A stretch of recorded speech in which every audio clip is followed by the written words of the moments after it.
Hello viewers, இனி நம்ம பார்க்க போறது One Piece episode 1072 part 1.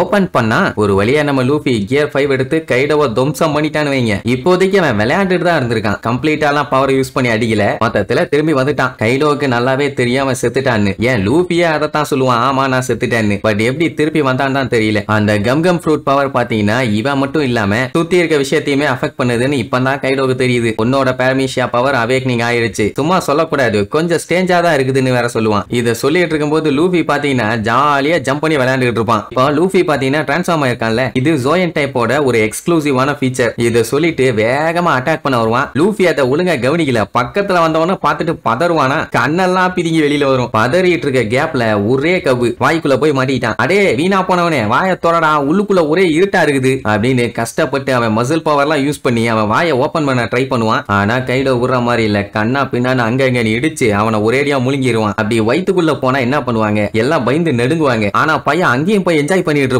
அங்கன்னு குதிச்சு என்ஜாய் பண்றதுல அடி தொம்முன்னு விழுகுது. கைடோவுக்கு என்ன பண்றதுனே தெரியல, அதறிட்டு இருப்பான். அதுலயும் லூஃபியோட மூஞ்சி கைடோவோட பாடியில தெரியும் பாருங்க. அப்படின்னா அடி ஒன்னொன்னு இட்டி மாதிரி விழுந்துட்டு இருக்குது. அதுலயும் அவன் காத்தெல்லாம் ஊதி பாடியை பெருசாக்கிடுவானா, அதுல இன்னும் படாத பாடு வருவான். கைடோ பார்த்துட்டு டேய் வேண்டாண்டா, வேண்டாம் வேண்டவே வேண்டாம், என் பாடியை வச்சு பஞ்சர் பண்ணி விளையாடாத அப்படின்ட்டு எவ்வளவோ கெஞ்சு பாப்பான், கதறி பாப்பான். கேட்கலையே. டிராகனையே பலூன் மாதிரி ஊத விட்டு மேல பறக்க விட்டு விளையாண்டுட்டு இருப்பான். மனசுக்கேவும் எமட்டவும் மேல சண்டை ஸ்டார்ட் ஆயிருச்சு போல. வா வா போய் பார்க்கலாம்னு சொல்லிட்டு வேகமா மேல பறந்து வந்துட்டு இருப்பாங்க. ஆனா இவங்க மேல வர்றதுக்கு முன்னாடியே அங்க கைடோ மேல பறந்துட்டு இருப்பான். அதை பார்த்த உடனே ஷாக் ஆயிருவாங்க. என்ன கருமண்டா இது, பார்க்க கன்றாவியா இருக்குதுன்னு ஊன்னு பார்த்தா ஐயோ அது என் டேடி, என்ன நல்லா ஃபேட் ஆயிட்டாரு, ஊறப்பட்ட தீனி போல. இல்ல இதுவும் அவரோட டிரான்ஸ்ஃபர்மேஷன்ல ஒண்ணா, ஓரளவும் புரியலையே. சரி போ என்னன்னு பாப்போன்னு பறந்து போயிட்டு இருப்பாங்களா. இங்க கைடோக்கு பதட்டம். ஏன்னா அவனோட பாடி ஒண்ணு ரப்பர் பாடி கிடையாது. இப்படி எல்லாம் ஊதிட்டு இருந்துச்சுன்னா வெடிச்சிரும். அதனால பயந்துட்டு இருப்பான். அப்ப உள்ள விழுந்து விழுந்து சிரிச்சிட்டு இருந்த நம்ம லூஃபி தூரத்துல ஒரு ரெண்டு ஒளிய பாப்பான். ரைட்டு ஸ்டார்ட் பண்ணிட வேண்டியதான்ட்டு நேரா கைய உள்ள விடுவான். கடைசியில பார்த்தா அந்த ரெண்டு ஒளியும் வேற எதுவும் இல்ல, அவனோட கண்ணு. அந்த கண்ணு வழியா கைய விட்டு மூக்க புடிச்சு இழுத்து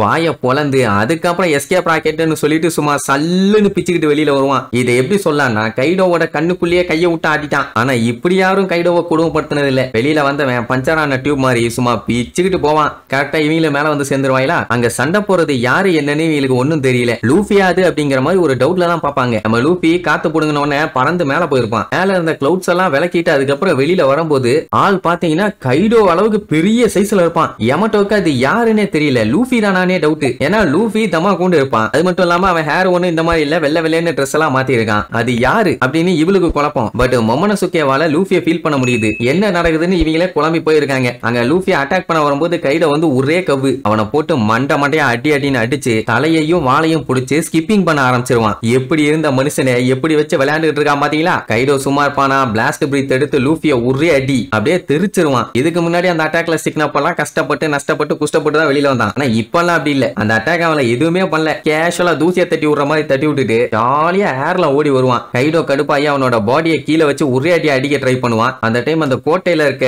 சீலிங் எல்லாம் உடஞ்சு கீழே விழுந்து ஏகப்பட்ட பேர் செத்து போவாங்க. மெயினா அனிமல் கிங்டம் பைரட்ஸ் தான். இங்க இவங்க ரெண்டு பேத்துக்கும் தெரிஞ்சு போச்சு நம்ம லூஃபி உயிரோட தான் இருக்கான், கைடோவை போட்டு பொளந்து கட்டிட்டு இருக்கான்னு. இப்ப சிச்சுவேஷன் நினைச்ச மாதிரி இல்ல, டோட்டலாவே மாறிடுச்சு. ஆனா கோட்டையோட நிலைமைய பார்த்தாதான் ரொம்ப மோசம். தீ பாத்தீங்கன்னா கண்ட இடம்லாம் பரவிட்டு இருக்குது. இவங்க மட்டும் கடல்ல இருந்திருந்தாங்கன்னா ஒண்ணு தீய அணைச்சிருப்பாங்க, இல்லன்னா எஸ்கேப் ஆயாச்சு போயிருப்பாங்க. இப்ப ஏர்ல மாட்டிட்டாங்க பாத்தீங்களா. இனி இதுக்கப்புறம் டைம் ரொம்பவும் கம்மியா இருக்குது. சொல்ல போனா மொத்த ஐலாண்டும் எரிஞ்சுதான் போகுது. அதுக்குள்ள இங்க இருந்து இவங்க எப்படியாச்சும் எஸ்கேப் ஆகணும். என்னதான் லூஃபி இந்த ஃபைட்ல தோத்தாலுமே கைடோ மட்டும்தான் உயிரோட பொழைப்பானே தவிர மத்த எல்லாருமே செத்து போயிருவாங்க. இத சொல்லிட்டு இருக்கும் போது அங்க யூஸ்டஸ் கிட்ட கண்ணா பின்னா அட்டாக் பண்ணிட்டு இருப்பானா. ஏன்டா எரும மாடு, உங்ககிட்ட சுத்தமா எனர்ஜி இல்லன்னு என்ன இந்த அடி அடிச்சிட்டு இருக்கேன்னு கேட்டா அதுக்காக அடி வாங்கிட்டு முட்டா பைய மாதிரி இருக்க முடியுமான்னு கத்துவான். உடனே ரெண்டு பேரும் மாத்தி மாத்தி கத்திக்கிட்டே சண்டை போடுவானுங்க. என்னன்னா யூஸ்டஸ் கிட்ட பொறுத்த வரைக்கும் இவங்க வின் பண்றாங்களோ இல்லையோ, ஆனா லூஃபி லா இவங்களுக்கு முன்னாடி நான் கீழே விழ மாட்டேன், நின்னு சண்டை போடுவேன்னு சொல்லிட்டு வெறித்தனமா எல்லாத்தையும் போட்டு அடிச்சிட்டு இருப்பான். யோகரோக்கெல்லாம் இன்னும் லூஃபி மேல நம்பிக்கை இருக்குது. அதனாலே எத்தனை வெட்டு வாங்கினாலும் மனுஷன் கஷ்டப்பட்டு சண்டை போட்டுட்டு இருக்காரு, அதுவும் அந்த வயசுல. லூஃபி உயிரோட இருக்கான்னு தெரிஞ்ச உடனே அங்க இருக்க யாருமே கிவ் அப் பண்ணல. எல்லாம் இன்னும் வெறியோட சண்டை போட்டுட்டு இருக்காங்க. நமி எல்லாம் பார்த்துட்டு இனி இதுக்கப்புறம் மேல இருந்து கீழே வர்றது கைடோவா இருக்காது, லூஃபியா தான் இருக்கும் அப்படிங்கிற மாதிரி சொல்லிட்டு இருப்பா.